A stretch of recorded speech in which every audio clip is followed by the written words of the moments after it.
Bonjour à tous, je suis très heureux de vous retrouver. School TV Le Mag, une demi-heure consacrée à l'éducation de vos enfants, une thématique forte, une initiative sur le plan local et ou national. Et c'est toujours, bien évidemment, avec Alix Nguyen. Alix, on y va, salut. Les petits champions de la lecture au Grand Palais. Cette fois-ci, Le Mag s'intéresse à ce concours de lecture à voix haute qui fait tant d'adeptes en France et à l'international. Comment expliquer un tel succès, un tel engouement? Quelle évolution en 13 ans d'existence? On répond à toutes ces questions dans un instant. Comment réconcilier les jeunes et la lecture? Quelle méthode, stratégie utilisée pour passer du savoir-lire au aimer lire? C'est un important élément de réponse. Là aussi, dans un instant, il y aura une loupe. C'est avec Alix. Et je vous parle d'un phénomène sur Twitch, le Biaggi Book Club. Ça y est, elle m'a perdu. En 2 secondes. J'ai hâte de voir ça. On y va. Bonjour Cécile, merci d'être avec nous. Et bonjour. Cécile Ferraton-Rouleau, chef du département jeunesse médiathèque de Meudon, Meudon-la-Forêt. C'est ça. Dans les Hauts-de-Seine, très jolie ville, vous avez de la chance. Vous faites partie du comité de sélection des petits champions de la lecture. Quel est son rôle? Alors, l'objectif du comité, en fait, qui existe depuis 5 ans, je crois, c'est de choisir dans la sélection contemporaine, donc les parutions de l'année, en fait, les romans qui seront proposés notamment aux finalistes de la finale nationale de la Comédie Française, et de proposer aussi des conseils de lecture, en fait, pour les enfants qui ne savent pas trop quoi choisir. Je crois 15 nouveaux ouvrages, effectivement. C'est ça. Donc cette année, on en a choisi 15. Comédie Française, je crois que ce sera le 19 mai, si je me souviens bien, la Comédie Française. Non, la Comédie Française, c'est le 25 juin. Non, le 25 juin, voilà. Le 19 mai, c'est la finale régionale, Île-de-France, effectivement. Et dès demain, on y arrive, le 11 avril, effectivement, tout se passe au Grand Palais avec un enjeu de taille. Et on va expliquer, bien sûr, quel est ce concours, en quoi ça consiste. Mais là, il y a 2 tickets, du coup, pour la grande finale qui seront en jeu, c'est ça, hein? C'est en fait le 11 avril, c'est la finale, la dernière finale départementale parisienne. En fait, D'accord. Qui va se passer dans le cadre du Salon du Livre. Alors, pour ceux qui ne connaissent pas justement à quoi ça correspond et comment ça marche, comment ça fonctionne les petits champions de la lecture. Alors, les petits champions de la lecture, c'est un concours de lecture à voix haute qui est ouvert aux enfants de CM1 et CM2. D'accord. Ou du coup des classes mixtes. Et donc l'objectif, c'est que les enfants choisissent un extrait d'un roman, enfin d'une fiction, on va dire, dont ils lisent un extrait de 3 minutes à voix haute. Et donc ça va progressivement avec d'abord un échelon classe, ensuite un échelon départemental, régional, puis la finale nationale avec la récompense de la Comédie Française. C'est ce que j'essaie d'expliquer au début maladroitement, mais vous l'avez fait bien mieux que moi. Quelle est l'essence de ce concours? Quelle est la philosophie de ce concours? Alors, avant tout, c'est le plaisir de lire. Ça existe encore, c'est cool. Ça existe encore. Même chez les tout petits, c'est bien. Tout à fait. Et ça commence par la classe, en fait, par le groupe classe. Parce qu'effectivement, à l'intérieur de la classe, ils vont élire la personne qui va les représenter dans la finale départementale, en fait. Allez, on commence avec un petit extrait, j'en ai plusieurs, j'adore les voir lire. Ah oui. À haute voix, c'est magnifique. Extrait de lecture d'enfants, c'était lors de la grande finale. Pas cette année, encore un peu de patience, ce sera en juin prochain, c'était l'année dernière. C'est parti. Promet Chari de sa voix de flèche. Kinjal aurait bien envie de lui répondre que sa vie est déjà un enfer. Mais cela ne servirait à rien. Chari ne voit que ce qui l'intéresse. Elle se fiche des autres. Pourquoi as-tu besoin de lait, Kinjal? Intervient Jayasima, qui les a... Paul! Cette gamine-là ne fait donc rien comme tout le monde. Oui, répond-elle au bout de quelques secondes. C'est ma... grand-mère. Elle m'accueille pour les vacances. Ah, d'accord. Le soir du 31 janvier, le téléphone sonna chez les Sepala, réveillant la maisonnée à 23h. C'est un événement grave. Pouvait justifier qu'on les appelle aussi tard. Sigrid attrapa sa robe de chambre, l'enfila, tout en dévalant les escaliers et rejoignit sa mère. Déjà suspendue au téléphone. Oui, merci de nous avoir prévenus, Georges. C'est la finale, encore une fois, sur la scène de la Comédie Française. Bon, à chaque fois, c'est dans des écrans magnifiques, sur des bien belles scènes. Demain, encore une fois, ce sera au Grand Palais. C'est 3 minutes à voix haute et pas une de plus? Alors, ça évolue, les règles? Non, c'est 3 minutes. Et effectivement, ça fait partie des critères. S'il y a des Vous êtes avec le chrono, c'est ça ou... Alors, Ah, il est tricheur. Non, on nous demande effectivement d'avoir un chronomètre discret pour pas, bien évidemment, les déranger, mais oui. Oui, c'est ça. Oui. Alix. Et il y a une dimension théâtrale aussi. Est-ce que vous les accompagnez en ce sens? Alors, pas forcément, parce que justement, en fait, il y a une distinction importante, c'est que justement, on demande aux petits lecteurs, justement, de ne pas en faire trop. Enfin, il ne faut pas de la mise en scène, c'est de la lecture à voix haute, c'est pas du théâtre, en fait. Et c'est vrai que c'est une différence. Et oui, c'est une différence qui est très importante. Justement, quand même du ton. Oui, oui, il faut mettre le ton. Effectivement, c'est de la lecture à voix haute, donc il faut mettre le ton. Mais par contre, ce qui est geste, enfin voilà, c'est pas ce qui est demandé en fait. Et du coup, dans le choix, quand on choisit les finalistes, c'est vrai que c'est quelque chose sur lequel on est attentif, parce qu'on leur demande pas de jouer une pièce de théâtre. C'est vraiment de la lecture, donc avec le support livre en fait, et donc sans mise en scène en fait. C'est comme un livre audio. C'est ça. C'est uniquement par la voix que ça doit passer. Du coup. Comment ils s'entraînent et comment on peut se montrer convaincant? Comment on peut vous convaincre? Alors, comment on peut nous convaincre? Déjà en y mettant. Dites-nous tout, ils nous écoutent. Déjà en y mettant du cœur. Ouais. Ils le font bien. Hein. Non, mais c'est vrai qu'il faut croire en ce qu'on a choisi, et c'est pour ça que c'est important de choisir le bon livre, en fait, celui qui correspond à soi et pas à quelqu'un d'autre. Et puis c'est vrai que ce qui est souvent regardé, justement, c'est l'intonation, le fait d'incarner les personnages, c'est aussi quelque chose de très important. L'articulation. Le débit de lecture aussi, parce qu'il y en a qui lisent très très vite, et donc du coup forcément on comprend ça passe moins bien. Voilà, c'est ça. Et on arrive moins à être dans l'histoire. Je connais bien ce problème. À qui s'adresse ce concours? Donc aux élèves de CM1, CM2, donc on va dire une tranche 8-11. Voilà. D'accord. De France et de Navarre. Alors en fait, au tout début, le concours était pour les écoles françaises, et là, c'était ouvert à l'international. Voilà, par le biais des agences pour l'enseignement du français à l'étranger. Donc voilà, là aussi, il y a une évolution importante cette année. Et est-ce que ce sont, in fine, les meilleurs éléments qui gagnent et qui vont jusqu'au bout? Alors ça dépend de ce qu'on appelle meilleur. Je veux dire, vraiment d'un point de vue purement scolaire, note? Non, pas du tout. En fait, c'est pour ça que je vous demande la précision, c'est ça qui est important, c'est qu'en fait, on voit bien qu'il y a des élèves qui se révèlent complètement par la lecture, en fait, alors que c'est pas forcément des élèves qui sont très scolaires, qui ont forcément des bons résultats. Mais par contre, par ce biais-là, ils sont complètement transformés, en fait. Et comme ils ont été élus par les élèves de leur classe, il y a aussi cette valorisation-là, en fait, qui est importante. Mais alors, qu'est-ce qui les déclenche? Qu'est-ce qui fait la différence, au final? C'est le fait de lire à voix haute? Ils s'entendent, Je pense, et puis ils prennent confiance, en fait. Ils prennent confiance, voilà, ça joue aussi. Vous les voyez s'entraîner, vous Alors, moi, pas directement, mais c'est vrai que souvent, on a des retours quand même des enseignants qui nous parlent un peu de comment ils ont travaillé ça, du fait qu'ils en ont fait vraiment un événement important dans l'école aussi. S'ils ont plusieurs classes qui participent, il y a cet aspect-là. Et c'est vrai que oui, ça joue beaucoup, je pense, sur la confiance en soi, notamment. C'est très valorisant pour l'élève choisi. Tout à fait. Voilà, c'est très valorisant parce qu'il a été choisi par ceux de sa classe, en fait, et non pas par un adulte, par un enseignant, par... Et donc, ils sont plutôt nombreux à vouloir y participer? Là, en fait, cette année, il y a eu une explosion du nombre de classes. Il y a plus de 7000 classes en France qui participent. Donc, c'est une augmentation de 39% par rapport à l'année dernière. Donc, c'est énorme. Voilà, c'est énorme. On va pas te dire que quand on voit les études que la lecture se porte mal et qu'on ne sait pas lire. Là, on ne parle même pas de savoir lire, mais on parle du aimer lire. Oui. Et c'est tout simplement extraordinaire. Donc, 2 petits champions seront désignés demain pour représenter Paris lors de la grande finale régionale francilienne qui se tiendra le 19 mai prochain à l'Embarcadère Aubervilliers. C'est une petite appréhension à chaque fois de se dire parce que c'est bien de pouvoir lire dans sa salle de classe, mais à chaque fois, ils sont quand même devant un public et sur une très très belle scène. Oui, c'est très étonnant parce que parfois ils n'ont pas du tout de stress, d'anxiété. Certains oui. Il y a le tract, mais peut-être qu'à cet âge-là, t'as pas encore. Mais il y en a, voilà. Et je pense que, là aussi, c'est un bel exercice pour eux en fait d'arriver à se produire devant un public.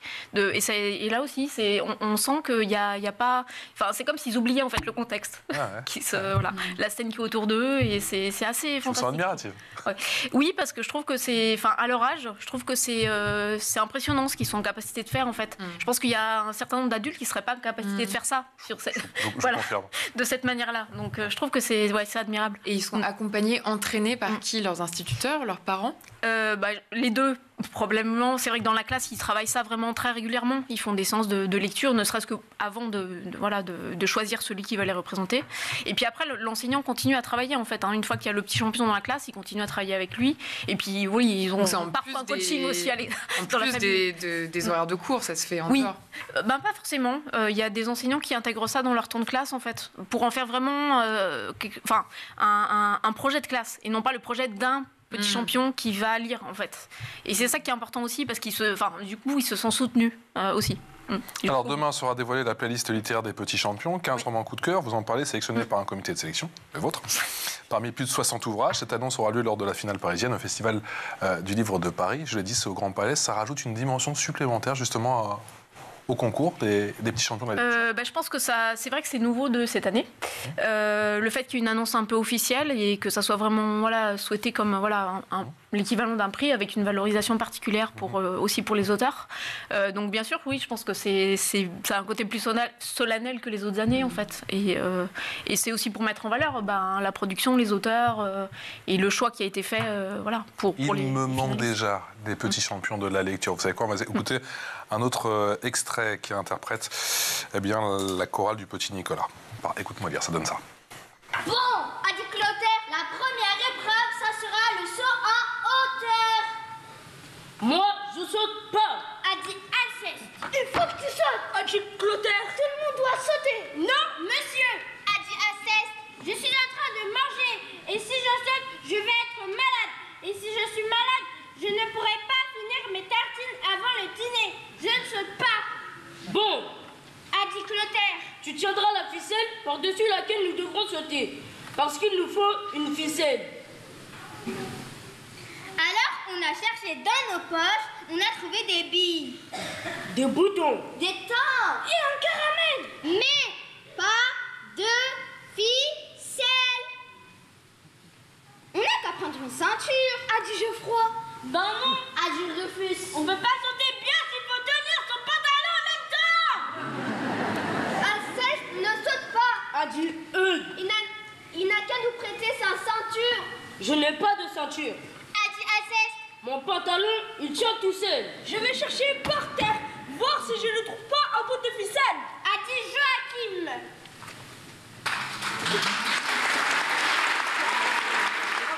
Vous pensez que c'est une initiative qui peut vraiment leur donner le goût de la lecture pour la vie, en fait ? Je pense parce que c'est vrai que c'est une manière de découvrir les textes un peu différemment, de les faire vivre aussi et c'est beaucoup dans le partage. Donc c'est important, je pense, pour prendre plaisir aussi.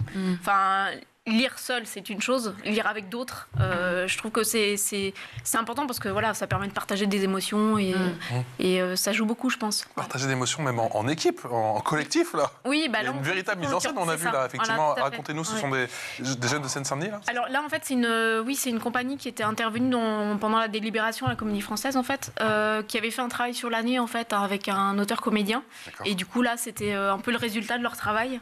Donc, c'était assez chouette de voir ça aussi sur la scène. Ces petits champions, je t'assure, on n'a pas fini d'en parler. Allez, c'est parti pour la loupe.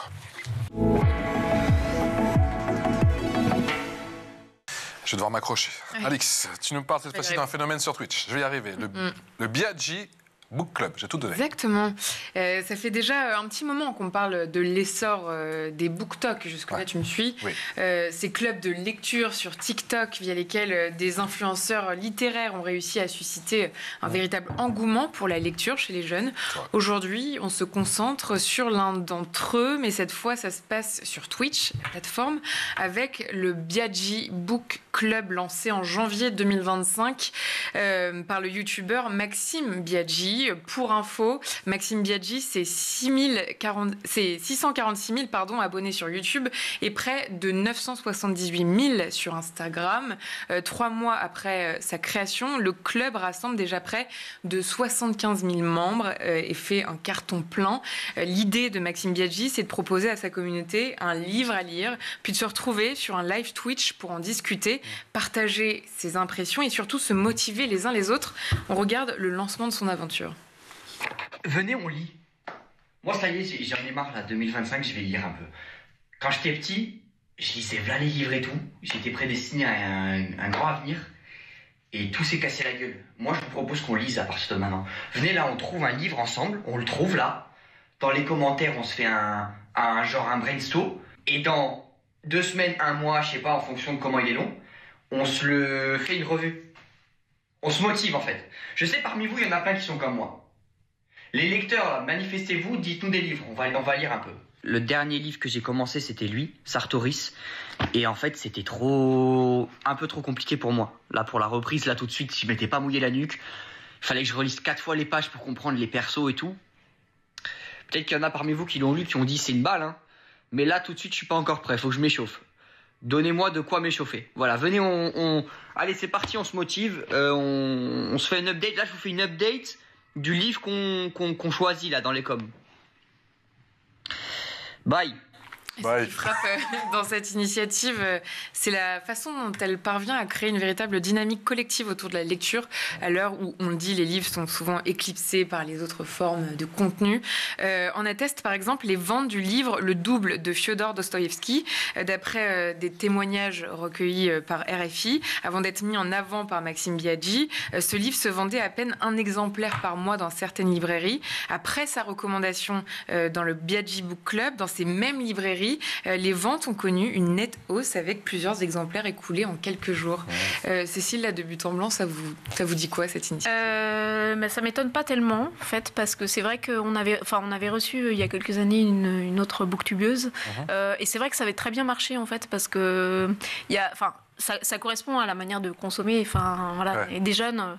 Et là, pour le coup, justement, la prescription, c'est une autre forme de prescription. Avant, il y avait celle des enseignants, maintenant, voilà, il y a celle des booktubeurs. Et je trouve que c'est intéressant parce que là aussi, ça crée du lien, ça crée de la discussion. Et je pense que c'est ça qui fait que ça marche aussi, finalement. Parce que chacun a besoin et envie de parler de ce qu'il lit, en fait. Les influenceurs, c'est peut-être l'un des ressorts essentiels on sent quand même donner envie de lire aujourd'hui. On sent cette influence quand même. On a eu un peu des effets de mode aussi quand il y a eu des recommandations. On nous demandait un peu les livres. Alors après, plus ou moins, selon les périodes. Voilà. Mais je pense que c'est un des moyens, parce que justement, ça rend ça accessible et intéressant. Parce que ça utilise les supports d'aujourd'hui pour parler de supports qui sont beaucoup plus anciens, mais ça redonne un peu de neuf aussi. Je pense que c'est une des pistes. On atteste aussi votre sélection parce que c'est des contemporains, en fait. Tout à fait. C'est important d'introduire des contemporains et pas seulement de la littérature classique. Parce que la littérature classique, je pense qu'elle n'est pas accessible à tout le monde, en fait. Ça demande une exigence, quand même, de lecture. Et que là, l'objectif, c'est justement de toucher chacun à son niveau de lecture et là où il en est, en fait. Et que c'est pas parce que, justement, on n'est pas en capacité encore de lire quelque chose de très classique qu'on n'est pas en capacité de lire qui est quand même quelque chose de très bien. Et là, des contemporains, ça permet aussi de montrer tout le travail des jeunes auteurs, en fait. On a une richesse incroyable dans la littérature jeunesse qui n'existait pas il y a encore quelques années. Et je trouve que c'est super de pouvoir faire découvrir ça et pas uniquement les grands classiques, mais qui sont très bien. Ce sont des récits qui font écho à notre société aujourd'hui. Complètement. Il y a plein de sujets de société qui sont abordés. Rendre la lecture des grands classiques ludiques, parce que moi j'ai des souvenirs, et encore une fois, tu prends quand même plus de plaisir bien des années après. Quand tu les relis et que tu comprends, même si tu as étudié pendant 3 semaines une phrase de Voltaire, mais je pense que c'est le fait de l'étudier phrase par phrase qui peut rendre la chose difficile, en fait.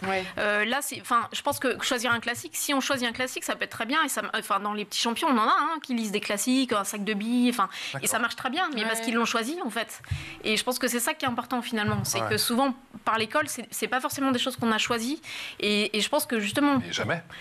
Ou pas souvent. À mon époque, jamais.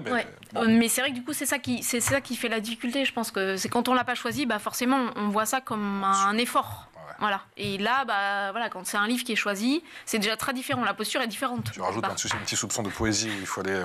Je repars pas sur la poésie. Et est-ce qu'il ne faut pas plus aussi de lecture à voix haute au sein des classes? Je pense que ça peut être un élément aussi, parce qu'en plus, on n'a pas tous ni la même manière de s'approprier les textes, de se rappeler aussi des choses. Et je pense qu'il y a aussi beaucoup d'élèves qui passent par l'écoute, en fait, et pas forcément par la lecture, parce qu'il y a trop de difficultés, parce que pour certains, les mots, c'est compliqué, et le fait de l'écouter, de pouvoir l'écouter, c'est aussi un autre moyen de s'approprier le texte.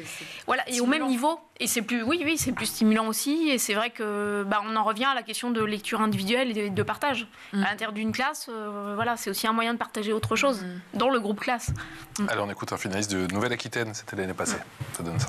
Tu vas avoir 3 minutes pour nous faire découvrir l'univers de Diego et de Julie dans leur collège. Jean, pour la Nouvelle-Aquitaine.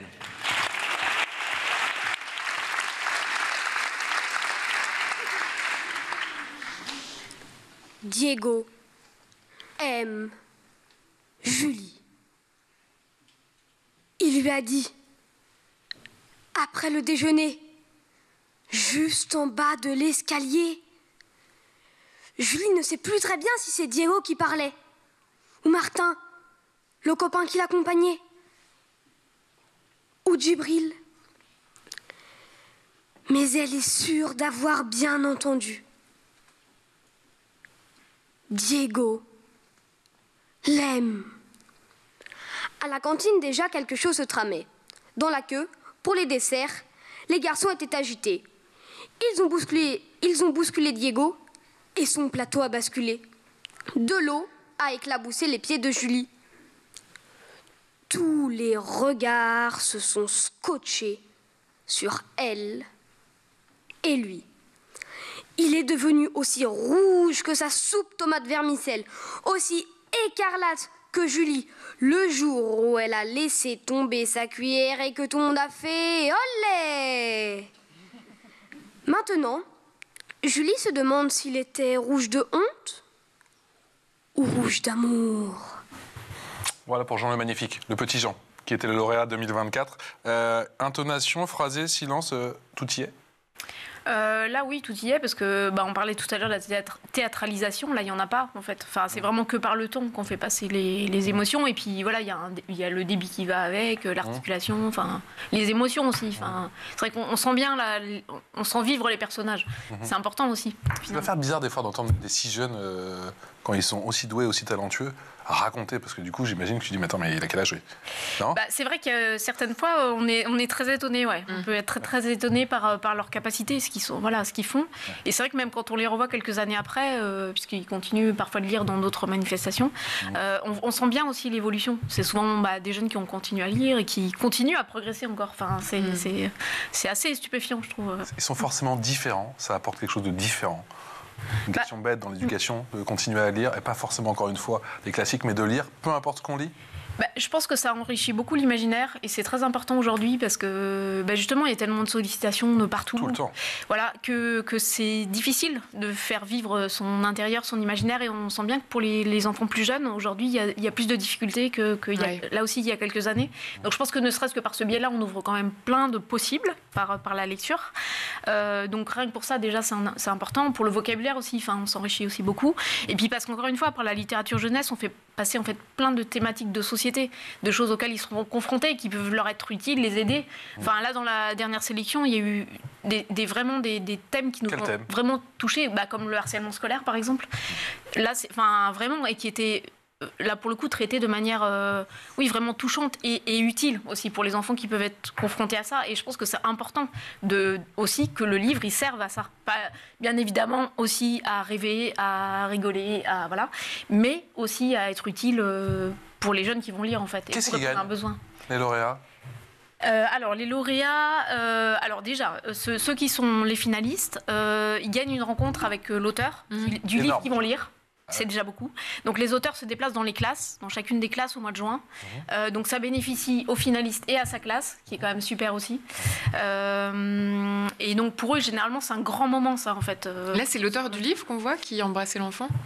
Alors là, c'est Christophe Barbier, mais juste avant. Alors là, la dame. Oui, là, c'est une autrice, c'est la marraine des champions de la lecture. Voilà. Donc de cette année qui le fait 6. Et ça représente quoi, cette rencontre pour les enfants? Généralement, c'est un moment assez incroyable en fait pour les élèves de rencontrer un auteur, de comprendre comment il écrit, et il y en a qui font dans leur classe qui font des mises en scène incroyables avant l'arrivée des auteurs.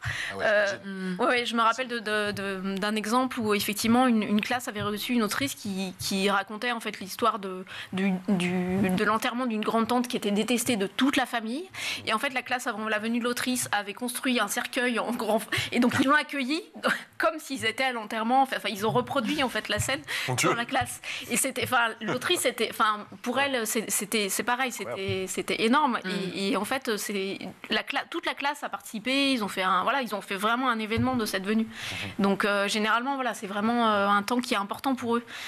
Et vraiment l'association s'engage à ce que chaque auteur puisse rencontrer la classe du finaliste. Et pour le grand vainqueur, du coup? Oui.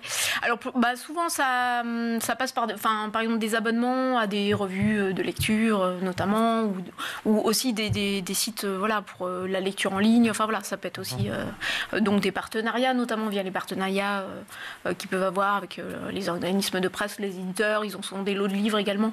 Donc c'est principalement autour quand même de la lecture. Mais aujourd'hui, les petits champions de la lecture sont connus et reconnus, effectivement. C'est un succès année après année. Aujourd'hui, ce sont les profs qui vous contactent, ce sont les directeurs, les directrices? Alors en fait, c'est principalement la démarche des enseignants, quand même dans les classes, donc en fait qui se portent volontaires pour organiser, enfin voilà, pour participer au concours. Donc ils doivent se déclarer en fait auprès de l'association pour se porter volontaire, et puis après du coup ils s'engagent à organiser une finale dans leur classe. Est-ce que vous trouvez qu'il y a un décalage quand vous voyez effectivement le succès de ce concours, encore une fois, dont le succès ne se dément pas année après année, et quand on égrène les chiffres des difficultés de la lecture sur le plan national, et vous dites, mais attendez, il suffit peut-être pas de décréter la lecture grande cause nationale, ça va pas suffire. Ça suffit pas, on est d'accord. Ça suffit pas, c'est vrai. Ça critique personne. Non, mais c'est vrai, c'est aussi une réalité de terrain. C'est-à-dire que nous on voit bien aussi, en médiathèque, il y a quand même aussi de vrais besoins. Médiathèque, là, ouais. Oui, parce que c'est vrai que ne serait-ce que tous les troubles 10 qui sont quand même très présents, il y a quand même un enfant sur 10 qui a ce genre de problématique-là. Donc il faut aussi que la littérature s'adapte à ça. Et je pense qu'aujourd'hui on a des outils là aussi qu'on n'avait pas forcément à un certain moment.